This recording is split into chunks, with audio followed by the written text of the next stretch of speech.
আছো তোমরা? তোমাদের জন্য নিয়ে আসলাম একটা ভিডিও, যে ভিডিও দিয়ে দেখে আমি নিজে হতভম্ব। আপনারা দেখতে পাচ্ছেন পিছনে কি হচ্ছে, দেখেন।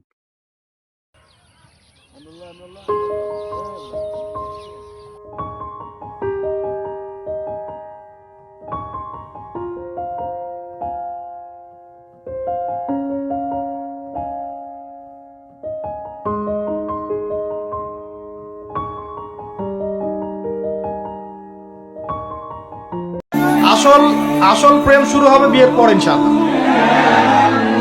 আর তখন বুঝবেন দিল্লি কে লাড্ডুর কি মজা। তখন মনে হবে যে কাশ আরো 5টা বছর পরে বিয়েটা করলে ভালো হতো। ঠিক আছে, বাস্তবতা কঠিন, যেটা আমরা পাই না ওটার প্রতি আমাদের আকর্ষণ বেশি কাজ করে। পাওয়ার পরে দেখবেন যে আসলে জীবনটা মনে হয় আগেই ভালো ছিল। বন্ধুদের সাথে ঘুরতাম, একটু একটু ইয়া ছিল, স্বাধীনতা ছিল, ফ্রিডম ছিল। এখন সেটা আর নাই। এখন দেখবেন 1 ঘন্টা কেন 10 মিনিট দেরি হলেই 10টা ফোন আসা শুরু হবে। কোথায় তুমি, কোথায় গেছো, কার সাথে সময় দিচ্ছ, এত সময় দেওয়া লাগে?